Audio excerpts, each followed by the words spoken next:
Welcome back to Legalese 123, where we are covering cases across America. Hello and welcome back to Legalese 123. We are covering cases that we haven't caught up with in a while. What are we talking about today? Well, as you recall, I have mentioned the TikTok psychic account. Yes, there is a psychic on TikTok who was accusing a professor at the University of Idaho, Rebecca Schofield, on unaliving the 4 University of Idaho students.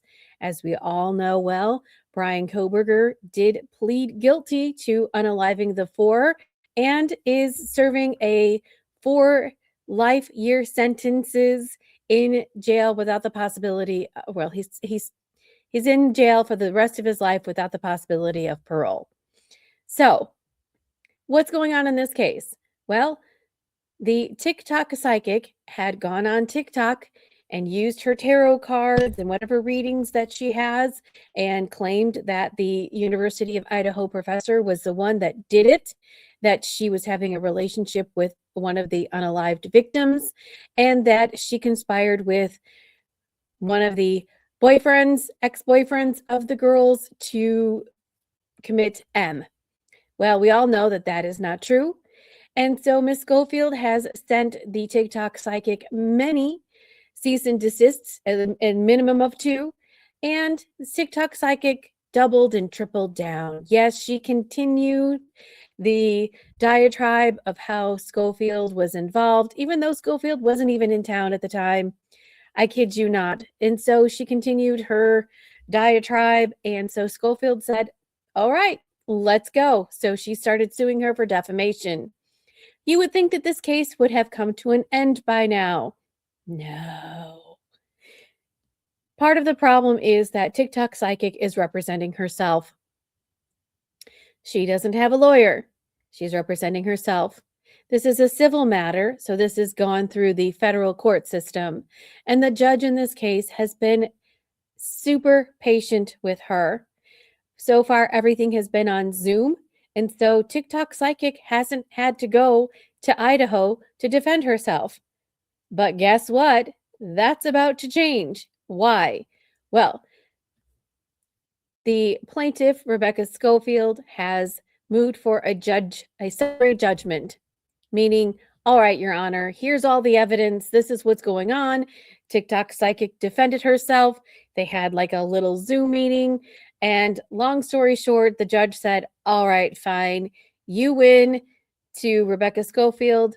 This is what is transpired. And I did a deep dive into this case.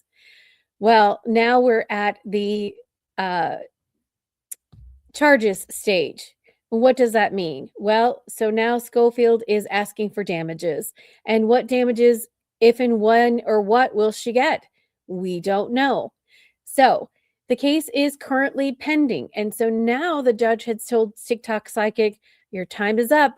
You're going to have to come to Idaho to defend yourself against these damage claims. And you can put on witnesses. It's going to be a 4-day trial. These are the dates, etc. I expect you to be here. TikTok psychic said, no, judge. No, we're going to have it here in Texas because that's where I live. And so you and her and everybody else are going to have to change venue and move it down here. The judge politely said, no, I'm sorry, that's not the way it works. I don't just move my court for those who wish for it to be moved.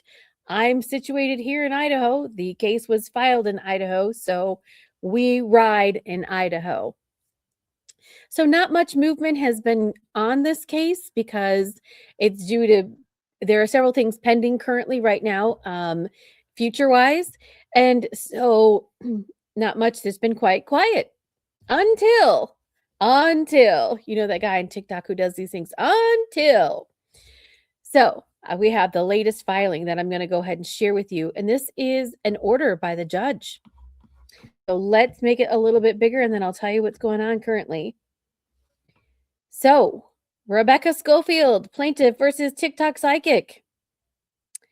So we know that before the court are the defendant's motions to exclude the expert testimony and evidence of Rebecca Bone and Rebecca Talent.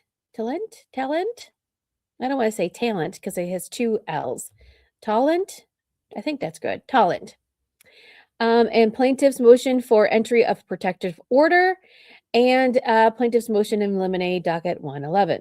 Because the court conclusively finds that the decisional process would not be significantly aided by an oral argument, the motions will be decided on the record and without oral argument. As discussed more fully below, the defendant's motion to exclude is granted in part and denied in part, and the plaintiff's motion for protective order and motion in limine are granted. So we know that the case arises out of the tragic 4 Idaho University students unalived in November of 2022. Plaintiff Rebecca Schofield is a professor at the university. She alleges that despite never meeting any of these students or being involved with their unalivings, defendant TikToker posted numerous TikToks and later YouTube videos falsely claiming that the plaintiff had an extramarital and same-sex romantic affair with one of the victims and then ordered the unalivings to prevent the affair from coming to light. Plaintiff sent cease and desist letters to the defendant in the following days and weeks. When the defendant did not stop, plaintiff initiated this action. Plaintiff asserts that 2 defamation claims against the defendant. One is premised upon the false statements regarding the plaintiff's involvement with the unalived victims themselves, and that the other is upon the false statement regarding the plaintiff's romantic relationship with one of the unalived students. On June 6, 2024, the court granted the amended motion for a partial summary judgment on the issue of liability regarding plaintiff's 2 defamation claims against the defendant. The court concluded that the totality of the evidence reveals that there is no genuine dispute as to any material fact that the defendant defamed the plaintiff. The court granted plaintiff's motion for leave to amend complaint to add the punitive damages. In permitting a claim, the punitive damages, the court concluded that the plaintiff established a reasonable likelihood of proving by clear and convincing evidence the defendant's conduct in accusing plaintiff of an affair with a student before ordering that students and 3 other students unaliving was oppressive, fraudulent, malicious, and or outrageous. The extent of the plaintiff's damages, if any, remains an outstanding issue. A 4-day jury trial is set to begin on February 24th. Do you think that TikTok Psychic is going to show up? With the liability already established, the sole issue for the trial is whether the plaintiff is entitled to damages, and if so, the amount of those damages. To support her damages theory, the plaintiff has identified 2 experts who may testify at trial. Rebecca Talente. All right, hold on. All right, sorry about that. I had a rude interruption. So, a 4-day jury trial is set to begin on February 24th in Boise, Idaho. Reason why we state that is that we aren't sure whether or not TikTok Psychic is going to show up. She doesn't live in Texas. She lives in Texas. She does not live in Idaho.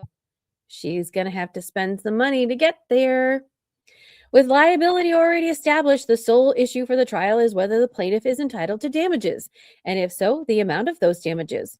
To support her damages theory, plaintiff has identified 2 experts who may testify at trial. Rebecca Talent, and Rebecca Bone.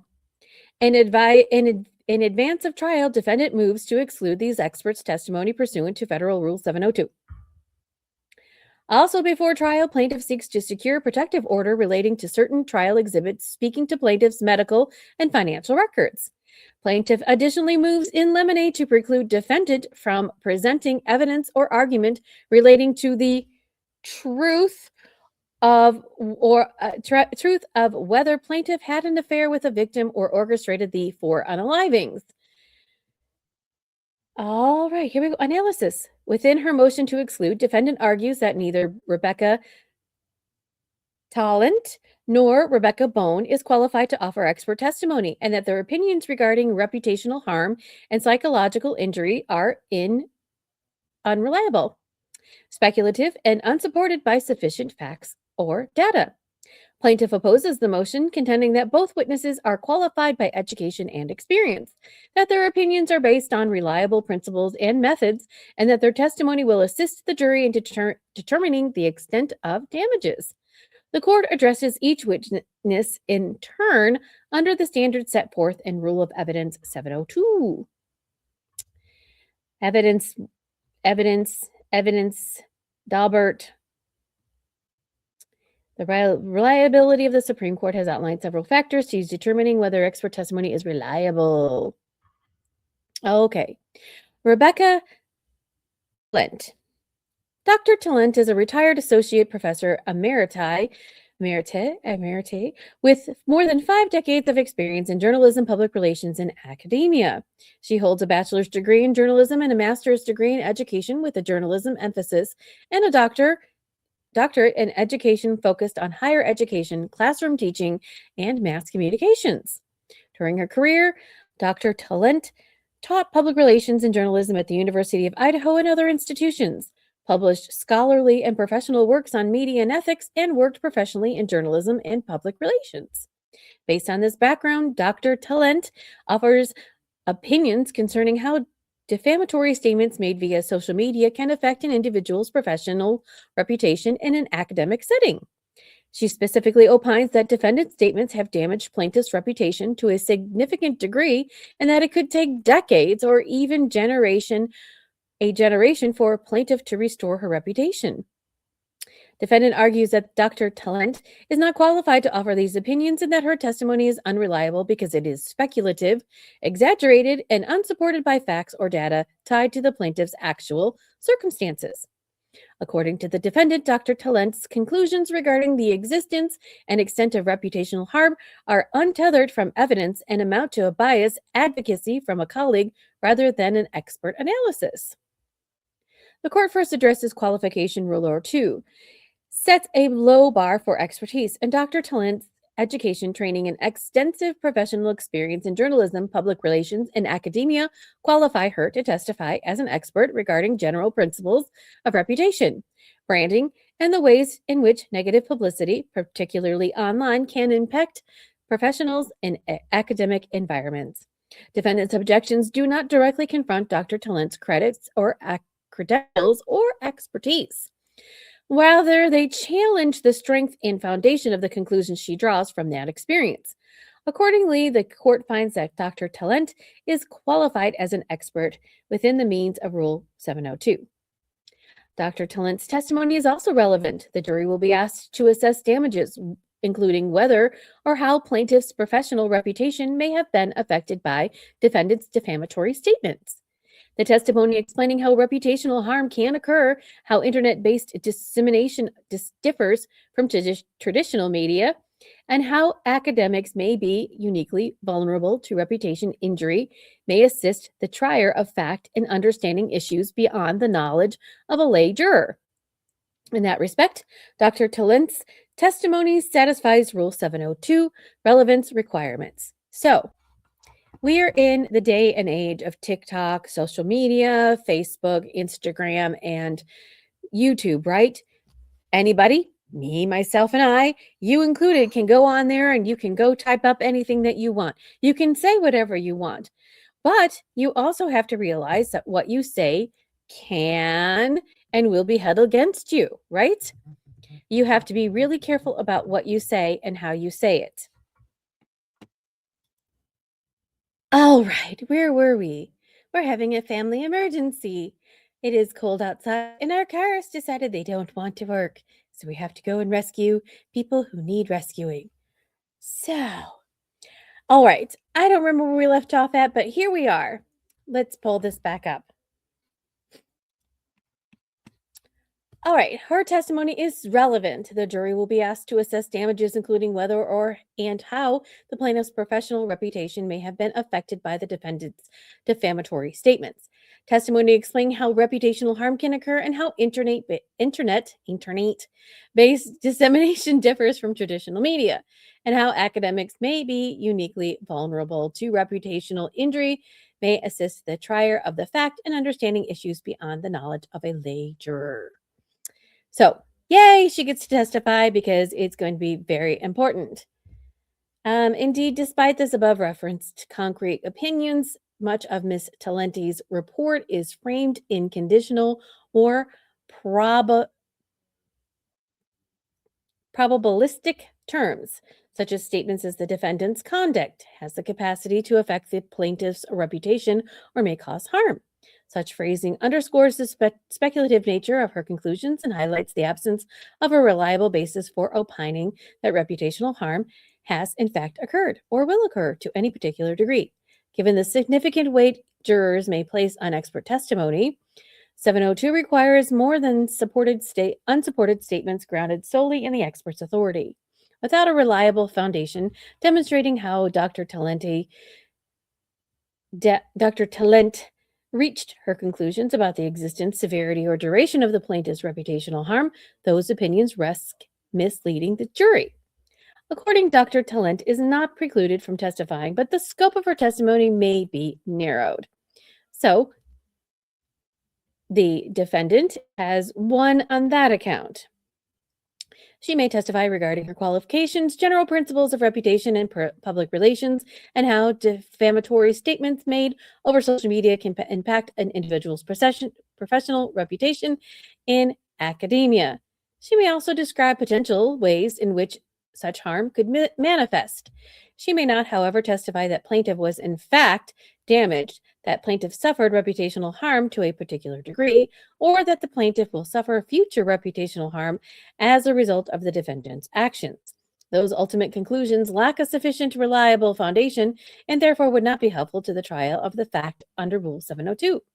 Plaintiff remains free to argue reputational harm based on admissible evidence at trial, and defendant may attempt to undercut that claim by pointing out how plaintiff's career and reputation remained unscathed. But Dr. Talent herself may not offer speculative conclusions on that issue under the imperator of expert testimony. Defendant's motion to exclude is therefore granted in part and denied in part in its respects. Ms. Bone is a licensed mental health counselor with a Master's of Arts degree in counseling psychology and more than 3 decades of experience providing psychotherapy and behavioral health treatment. She began treating plaintiff in May of 2023 and has met with her regularly since that time. Based on her training, clinical experience, and longitudinal treatments of the plaintiff, Ms. Bone diagnosed plaintiff with post-traumatic stress disorder and opines that plaintiff will require ongoing mental health treatment into the future. Defendant argues that Ms. Bone is not qualified to diagnose PTSD, that her opinions are unreliable because they are allegedly depart from the DSM-5 diagnostic criteria, and that defamation cannot, as a matter of law or medicine, constitute a qualifying traumatic event. Interesting. So Ms. Bone's testimony is relevant. The jury will be tasked with determining the extent of the plaintiff's damage, including emotional and psychological harm allegedly caused by the defendant's defamatory statements. Testimony regarding plaintiff's mental health diagnosis, symptoms, treatment history, and prognosis may assist the jury in understanding the nature and the scope of the claim injured and determining damages, if any. According to Ms. Bone's testimony, satisfies Rule 702 relevance requirement. The court additionally finds Ms. Bone's testimony sufficiently reliable. As a psychotherapist, licensed mental health counselor, and behavioral health educator, she is uniquely qualified to diagnose patients with mental impairments, including PTSD. So she gets to testify.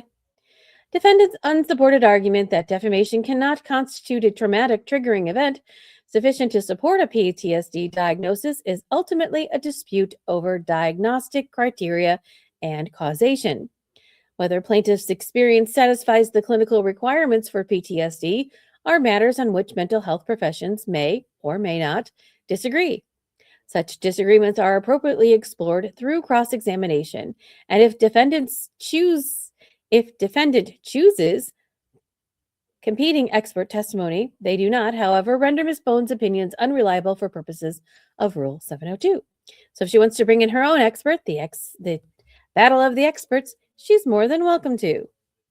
This is because courts routinely allow expert testimony linking psychological conditions to torture torturous conduct, including defamation. Oh, I think it's tort, tortious, not torturous. Although it is torturous sometimes. All right. Accordingly, the court finds that Miss Bone is qualified to testify and that her opinions are based on a sufficiently reliable foundation. Defendant's challenges to her conclusions and to the casual link between defendant's counsel conduct, and plaintiff's PTSD may be fully addressed through cross-examination and argument at trial, but they do not warrant exclusion of her testimony now.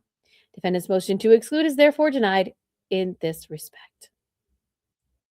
Plaintiff's motion for protective order seeks to govern the exchange and use of certain confidential and personal sensitive information ahead of the upcoming trial.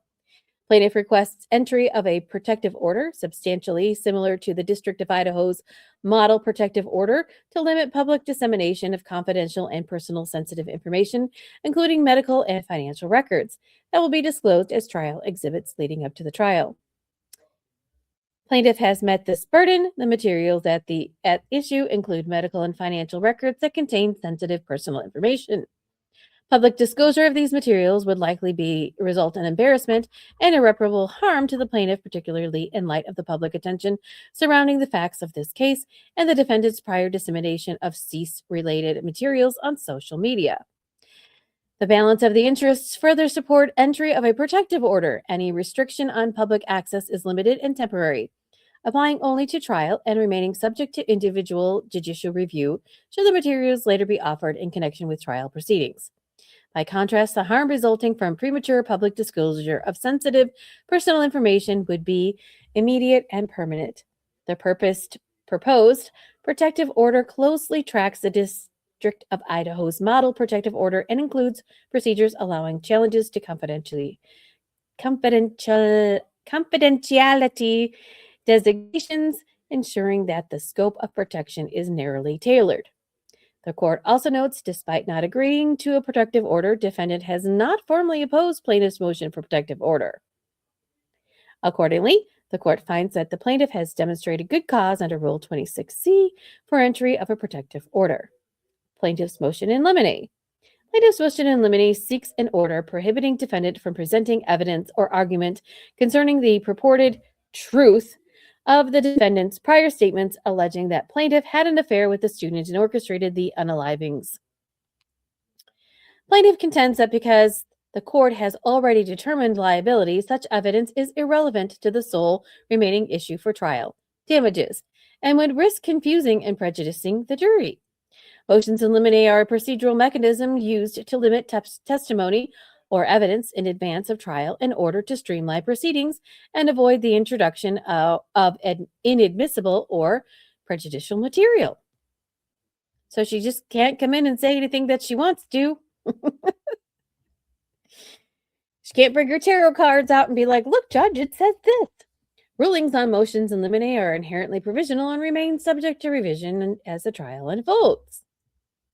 As a result, a ruling on a motion in limine reflects a preliminary evidentiary determination that falls squarely within the court's discretion. Applying these principles here, the plaintiff's motion in limine is well taken.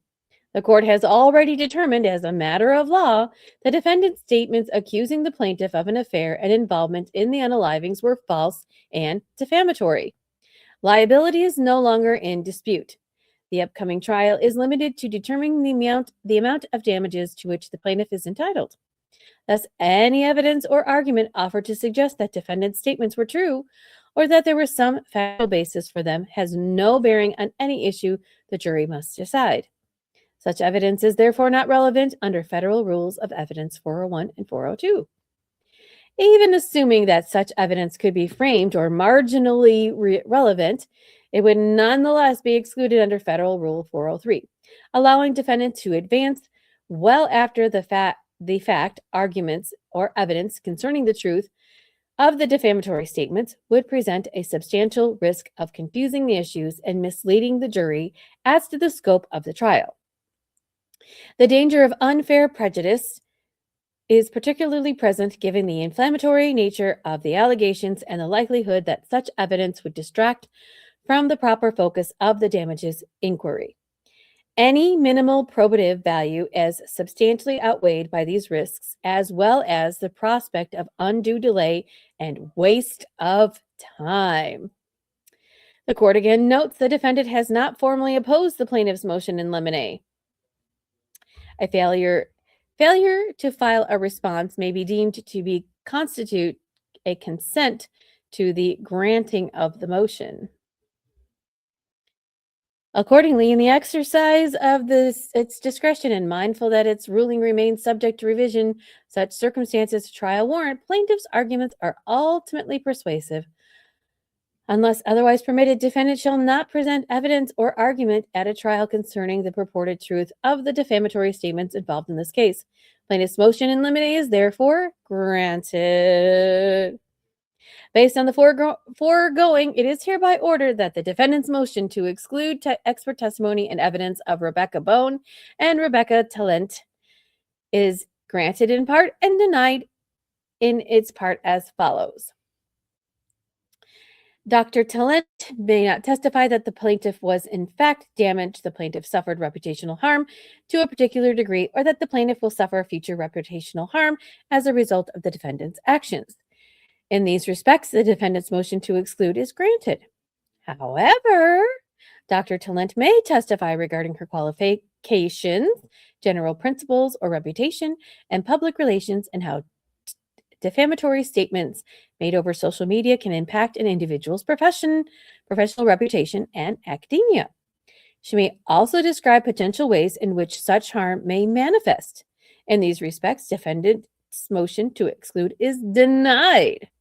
Ms. Bone may testify about her treatment of plaintiff. In this respect, defendant's motion to exclude is denied. Plaintiff's motion for entry of protective order is granted. Plaintiff's motion in limine, docket 111, is granted. Signed, Your Honorable Raymond Patricio. So, there you have it. We made it through. It wasn't that long. So, what is happening in this case? As I said, TikToker lives in Texas. We think. There have been rumors that she's not in the country anymore. It still does not exclude her from having a court order to be present in court. Now, can the court go on without her? I suppose it can. Can it enter into a judgment without her? I suppose it can. What are the implications of that? Well, if there is a judgment against her about XYZ funds, then there's a judgment against her. And then Rebecca Schofield is going to then have to somehow or another get those funds. Does TikToker have the funds? That's a good question. Is the TikToker going to show up? That is question number one. Stay tuned. I will keep you apprised as to what's happening in this case. But just know that you can't just go on and start yakking about somebody and defaming them and saying that they committed a crime when they didn't. And then you get a cease and desist that says, stop talking about me and this crime, and you choose to ignore it. So these are the consequences of your actions. So make sure that when you are on these platforms, know what your platform is, and do be careful about what you say about other people, because it can come back to you. And I venture to guess this is not the first, and this will be the last of many lawsuits of people defaming other people on the Tickety Talk Clock app or even on YouTube. So if you like this, make sure you like and you save. We'll give you an update as soon as we have it. But I do know this Friday, the 29th, TikToker and Miss Schofield, this is their last day to make an agreement before going to trial. That was in the judge's orders. So stay tuned. More to come. Thanks for watching Legalese 123. If you like what you saw, please like and subscribe for more content.